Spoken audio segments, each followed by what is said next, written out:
নমস্কার, হাই নিউজে সকলকে স্বাগত। সঙ্গে রয়েছি আমি ঋতু। শুরু করছি স্পোর্টস টুডে, আর শুরুতে দেখে নেব আজকের হেডলাইন্স।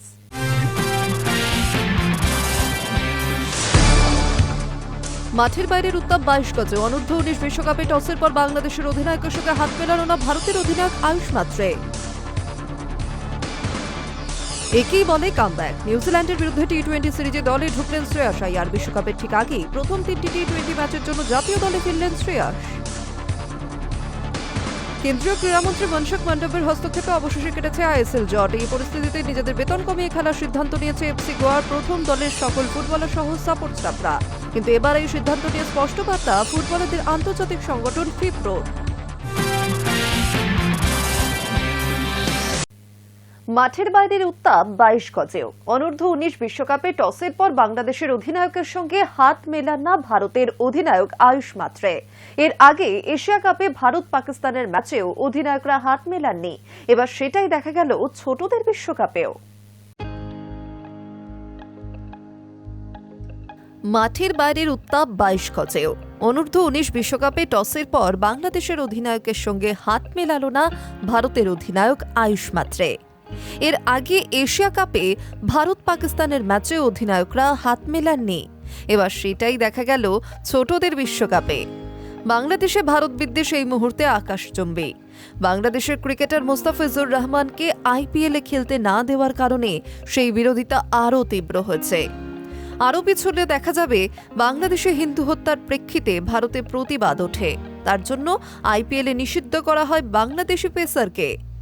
এদিকে আসন্ন টি-20 বিশ্বকাপে ভারতে খেলতে আসতে নারাজ বাংলাদেশ। এই উত্তপ্ত আবহের মধ্যেই শনিবার অনূর্ধ্ব-19 ওয়ানডে বিশ্বকাপের গ্রুপ বি এর ম্যাচে ভারত খেলতে নেমেছে বাংলাদেশের বিরুদ্ধে। সেই ম্যাচেও বিতর্ক সঙ্গী হল টসের সময় জাওয়াদ আবরারের সঙ্গে হাত মেলানো না আয়ুষ মাত্রে। আবরার বাংলাদেশের সহ অধিনায়ক, কিন্তু অধিনায়ক আজিজুল হাকিমের বদলে তাকে পাঠানো হয়। টসে যদিও ভারত হারে। প্রথমে ব্যাট করতে বিপাকে পড়ে টিম ইন্ডিয়া। রান পায়নি অধিনায়ক আয়ুষ এবং বিহান মালহোত্রা। বড়দের এশিয়া কাপে পাকিস্তানের সঙ্গে হাত মেলায়নি ভারত। অনূর্ধ্ব-19 এশিয়া কাপে পাকিস্তানের ক্রিকেটারদের সঙ্গে হাত মেলায়নি ভারতের ছোটরাও। কিন্তু বাংলাদেশের বিরুদ্ধেও যে একই ঘটনা ঘটবে তা অনুমান করা যায়নি। তবে সম্প্রতি ভারত বাংলাদেশের ক্রিকেটীয় সম্পর্কের যে অবনতি ঘটেছে, এটাকে তারই প্রভাব বলে মনে করা হচ্ছে। বাংলাদেশের হিন্দু হত্যা তথা সংখ্যালঘু নিপীড়নের ধারাবাহিক ঘটনার জেরে এদেশে প্রতিবাদ হয়েছে। আইপিএলে কেন বাংলাদেশে খেলানো হবে সেই ক্ষোভের জেরে মুস্তাফিজুরকে বাদও দেওয়া হয়েছে। সেই বিতর্কের পর এই প্রথম ভারত বাংলাদেশ 22 গজে মুখোমুখি হল। আর সেই ম্যাচ থেকে বিতর্ক আরও বাড়ার সম্ভাবনা। Hi News network.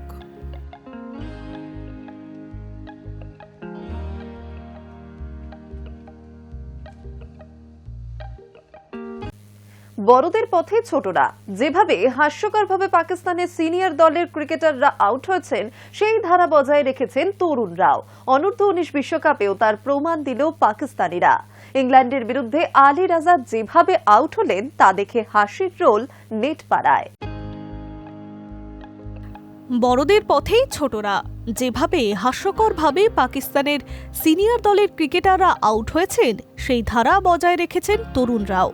অনূর্ধ্ব-19 বিশ্বকাপেও তার প্রমাণ দিল পাকিস্তানিরা। ইংল্যান্ডের বিরুদ্ধে আলী রাজা যেভাবে আউট হলেন তা দেখে হাসির রোল নেট পাড়ায়। আর তার জেরেই ম্যাচ হারল পাকিস্তান। অনূর্ধ্ব-19 বিশ্বকাপে প্রথমে ব্যাট করে ইংল্যান্ড তোলে 210 রান। লক্ষ্য বেশি ছিল না, কিন্তু পাকিস্তান সেই রান তারা করতেই হিমশিম খেল। 160 রানের মধ্যেই 9টা উইকেট পড়ে গেল। তারপর মমিন কামাল লড়াই চালিয়ে যাচ্ছিলেন, সঙ্গে ছিলেন আলী রাজা। কিন্তু তিনি যেভাবে রান আউট হলেন তা রীতিমতো হাস্যকর। যেন জেচে আউট হলেন। পাকিস্তান জিততে তখনও 22 বলে 38 রান দরকার ছিল। স্ট্রাইকিং এন্ডে ছিলেন রাজা। ইংরেজ ফিল্ডারের থ্রো এসে পৌঁছায় উইকেট কিপার থমাসের হাতে।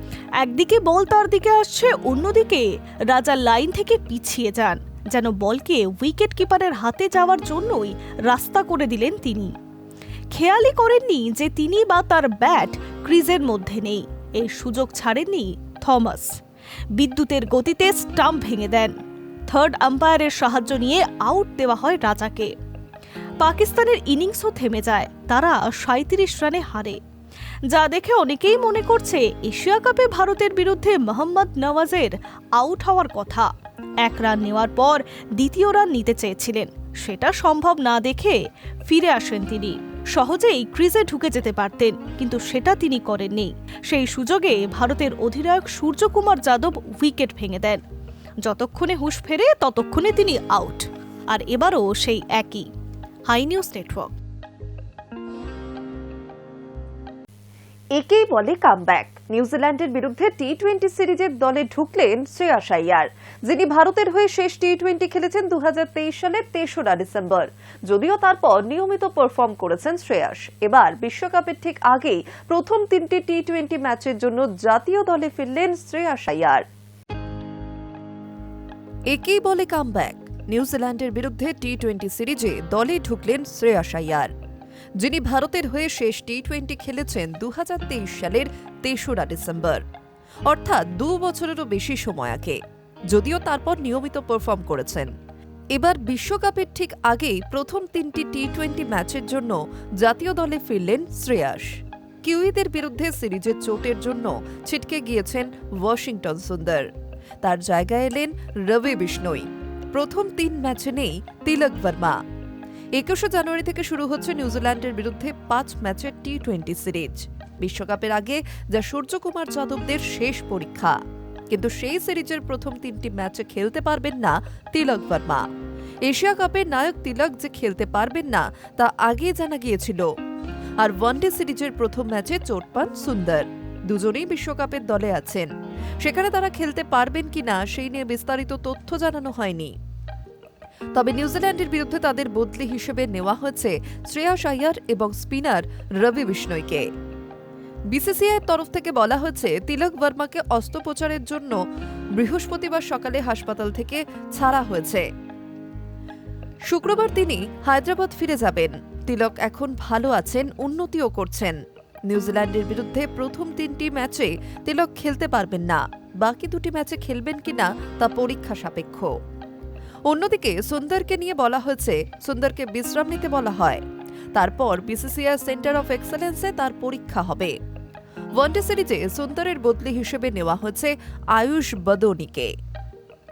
অন্যদিকে শ্রেয়াসকে কেন টি-20 দলে নেওয়া হচ্ছে না তা নিয়ে ক্ষোভ ছিল ক্রিকেট ভক্তদের। আইপিএল বা ঘরোয়া সৈয়দ মুস্তাক আলী ট্রফিতেও তিনি ধারাবাহিকভাবে ভালো খেলেছেন।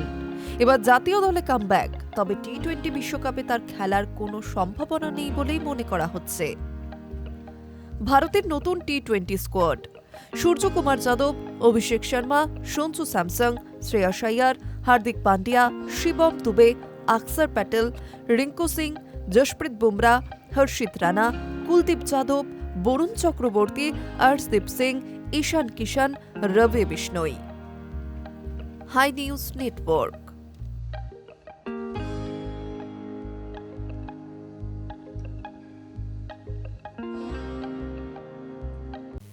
আর মাত্র 1 মাস টি-20 বিশ্বকাপের আসরে মুখোমুখি হবে 2 চির প্রতিদ্বন্দ্বী ভারত পাকিস্তান।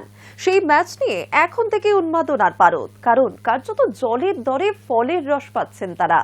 নামমাত্র মূল্য ভারত ও পাকিস্তানের মহারণ দেখার সুযোগ পাচ্ছেন দর্শকরা। আর এবার ভারত পাক মহারণের টিকিট বিক্রি শুরু হতেই ক্র্যাশ করল ওয়েবসাইট।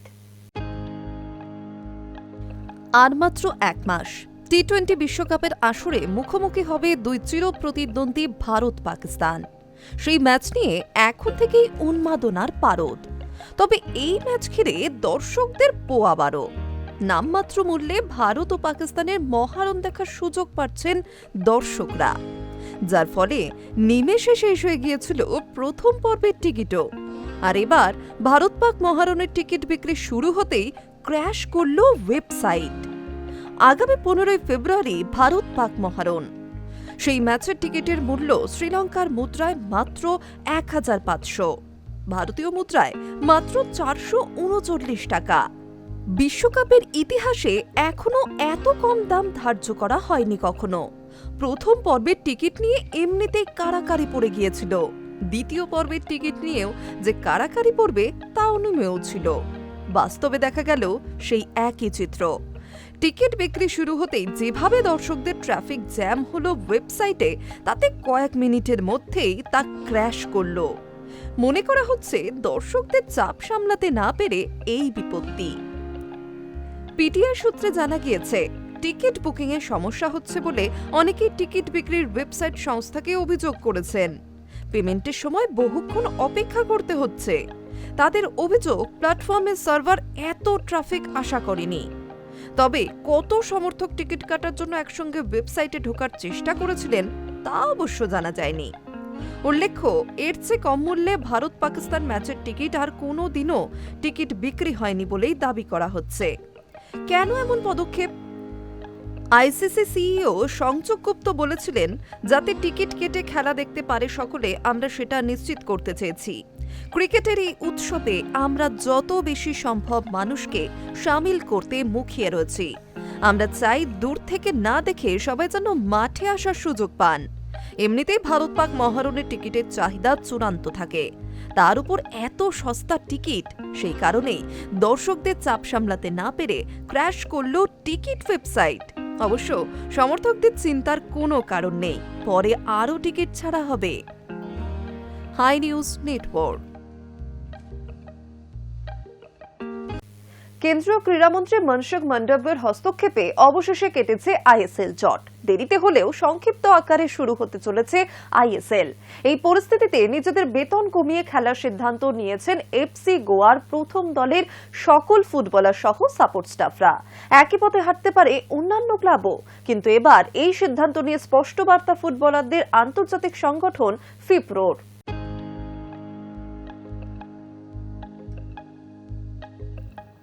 কেন্দ্রীয় ক্রীড়ামন্ত্রী মনসুখ মান্ডভিয়ার হস্তক্ষেপে অবশেষে কেটেছে আইএসএল জট। দেরিতে হলেও সংক্ষিপ্ত আকারে শুরু হতে চলেছে আইএসএল। সব মিলিয়ে ম্যাচ হবে মাত্র 91টি।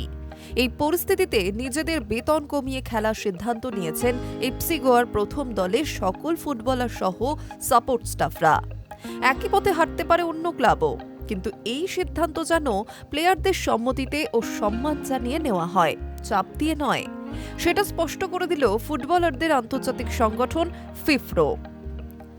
বিশ্বজুড়ে ফুটবলারদের নিরাপত্তা, বৈষম্য সুরক্ষার ব্যাপারে কাজ করে ফিফপ্রো।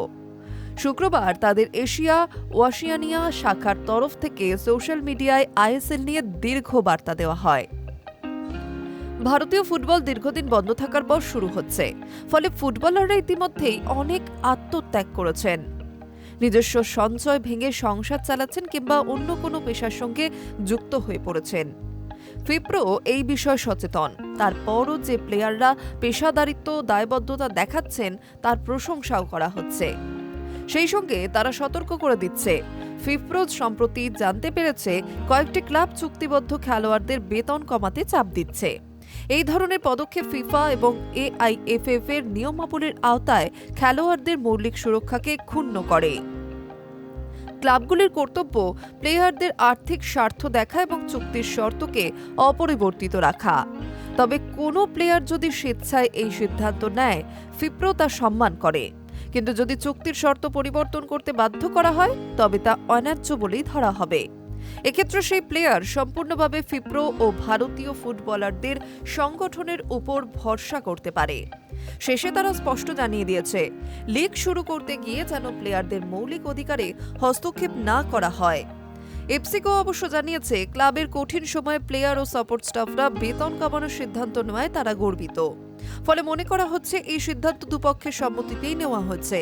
তবে অন্য একটি দলও একই চেষ্টা করেছিল, কিন্তু প্লেয়াররা রাজি হয়নি বলে জানা গিয়েছে। এরপরও যাতে কোনো প্লেয়ারকে চাপ দেওয়ার চেষ্টা না করা হয়, সেই নিয়ে আগাম সতর্কতা জানিয়ে দিল FIFPro. High News Network.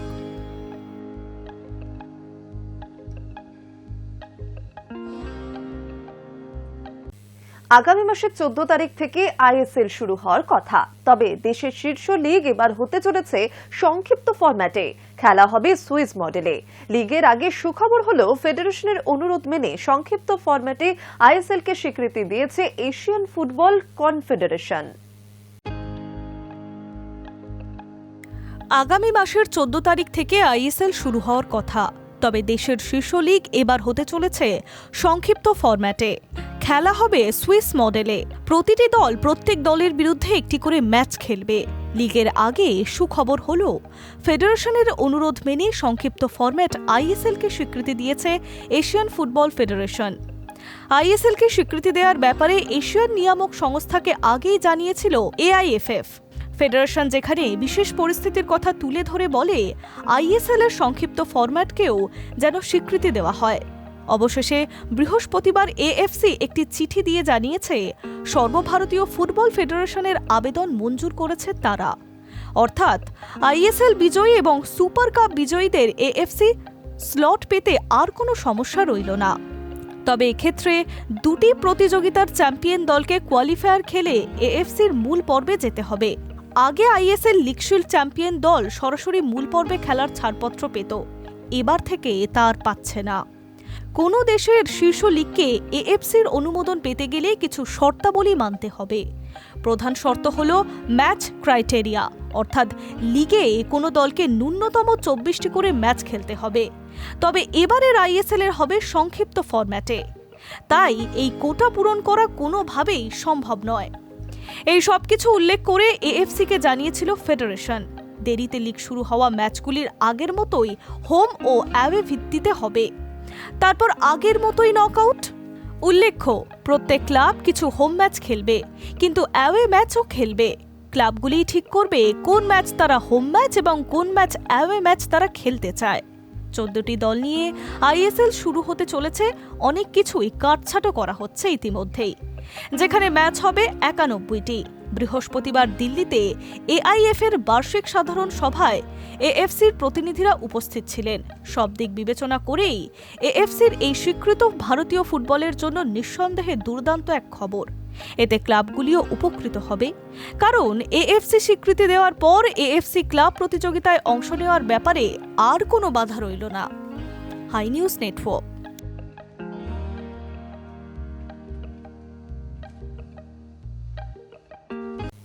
Bengal super লিগে জেএইচআর রয়্যাল সিটি এফসির কাছে 1-1 গোলে ড্র করেছিল হাওড়া হুগলি ওয়ারিয়ার্স। শুক্রবার জয় সরণিতে ফেরার লক্ষ্যে নামা জোসে ব্যারেটোর দলকে ঘরের মাঠে 1-0 গোলে হারিয়ে মধুর প্রতিশোধ নিল নর্থ বেঙ্গল ইউনাইটেড এফসি।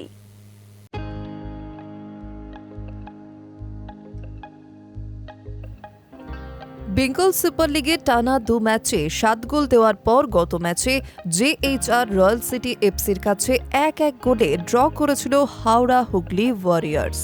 শুক্রবার জয় সরণিতে ফেরার লক্ষ্যে নামা জোসে ব্যারেটোর দলকে ঘরের মাঠে 1-0 গোলে হারিয়ে মধুর প্রতিশোধ নিল নর্থ বেঙ্গল ইউনাইটেড এফসি। গত ম্যাচে এফসি মেদিনীপুরকে হারিয়ে আত্মবিশ্বাস ছিলেন উত্তরবঙ্গের ছেলেরা।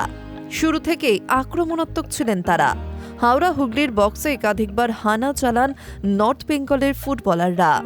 ব্যারেটোর দলও দমে যায়নি, তারাও প্রেসিং ফুটবল খেলে বল নিজেদের দখলে রেখে ম্যাচে ফেরে। তবে প্রথমার্ধে কোনো দলই গোল করতে পারেনি। দ্বিতীয়ার্ধে গোলের লক্ষ্যে ঝাঁপায় 2 দল, কিন্তু কাঙ্ক্ষিত গোল কিছুতেই আসছিল না। অবশেষে 62 মিনিটে নর্থ বেঙ্গলের হয়ে ডেডলক ভাঙেন অর্জুন। এরপর অনেক চেষ্টা করেও সমতায় ফিরতে পারেনি হাওড়া হুগলি। উত্তরবঙ্গের রক্ষণ এবং গোলরক্ষক সজাগ ছিল। শেষ পর্যন্ত 1-0 গোলে জিতে পুরো 3 পয়েন্ট নিয়ে মাঠ ছাড়ে নর্থ বেঙ্গল।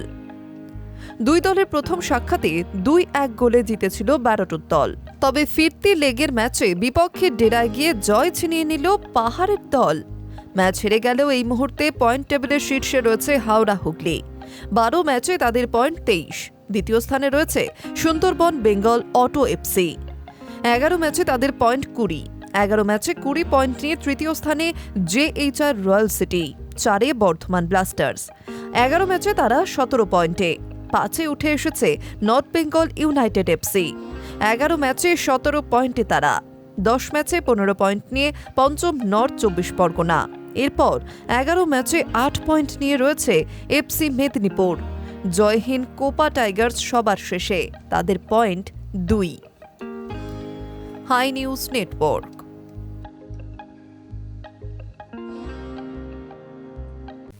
নোবেল শান্তি না পেলেও ফিফার দেওয়া শান্তি পুরস্কার পেয়েছেন মার্কিন প্রেসিডেন্ট ডোনাল্ড ট্রাম্প। অথচ সেই ট্রাম্পের একটা সিদ্ধান্তেই বিশ্বজুড়ে বিভ্রান্তিতে ফুটবল প্রেমীরা। আদৌ আমেরিকায় গিয়ে ফুটবল বিশ্বকাপ দেখা যাবে তো? নেইমাররা নিজেরাও খেলতে যাওয়ার অনুমতি পাবেন তো? উত্তর খুঁজছেন ব্রাজিল সহ ৭৫ দেশের ফুটবল প্রেমীরা।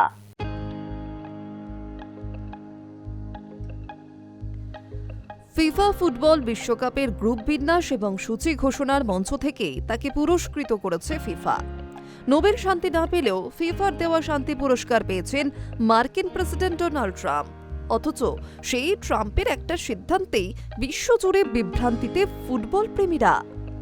আদৌ আমেরিকায় গিয়ে ফুটবল বিশ্বকাপ দেখা যাবে তো? উত্তর খুঁজছেন ব্রাজিল সহ ৭৫ দেশের ফুটবল প্রেমীরা। প্রশ্ন আরও আছে, নেইমাররা নিজেরাও খেলতে যাওয়ার অনুমতি পাবেন তো? বুধবার রাতে আমেরিকা নতুন ভিসা নীতি ঘোষণা করেছে। রাশিয়া, ইরান, আফগানিস্তান সহ মোট ৭৫টি দেশের জন্য ভিসা বন্ধ করতে চলেছে আমেরিকা। মূলত অভিবাসী নিয়ন্ত্রণের জন্য এই সিদ্ধান্ত নেওয়ার কথা ঘোষণা করছে। তাৎপর্যপূর্ণভাবে ট্রাম্প যে তালিকা ঘোষণা করেছেন তাতে ব্রাজিল, কলম্বিয়া, মিশর, হাইতি সহ এমন বহু দেশ আছে তাদের জুনে আমেরিকার মাটিতে বিশ্বকাপ খেলতে যাওয়ার কথা। স্বাভাবিকভাবেই প্রশ্ন উঠছে, এই দেশগুলির কি হবে? আদৌ তারা বিশ্বকাপে খেলতে পারবে তো? প্রশ্নের উত্তর অবশ্য ট্রাম্পের নির্দেশিকাতেই রয়েছে। হোয়াইট হাউসের তরফে বলা হয়েছে, এই ৭৫টি দেশের নাগরিকদের জন্য ওয়ার্কিং ভিসা বাতিল হয়েছে ঠিকই, কিন্তু ট্যুরিস্ট বা বিজনেস ও অন্যান্য ভিসা বন্ধ করা হচ্ছে না। ফুটবলার এবং সমর্থকরা ট্যুরিস্ট ভিসাতে আবেদন করে আমেরিকাতে যেতেই পারেন। তা সত্ত্বেও অবশ্য বিভ্রান্তি কাটছে না ফুটবল প্রেমীদের মধ্যে। তাদের মনে আশঙ্কা, অহেতুক ভিসার চক্করে হয়রান হতে হবে না তো? উল্লেখ্য, ১১ জুন থেকে শুরু ফুটবলের মেগা ইভেন্ট। বিশ্বকাপের ফাইনাল হবে ১৯ জুলাই। ইতিমধ্যেই বিশ্বকাপের সূচিও ঘোষণা করা হয়েছে। এসবের মধ্যেও অবশ্য টিকিটের চাহিদা রয়েছে তুঙ্গে। টিকিটের দাম চূড়ান্ত বেশি হওয়া সত্ত্বেও ইতিমধ্যেই ৫০ কোটি মানুষ টিকিটের জন্য আবেদন করেছেন। বেশিরভাগটাই অবশ্য ইউরোপ থেকে, যে দেশগুলি নিষেধাজ্ঞার তালিকায় নেই। Hi News network.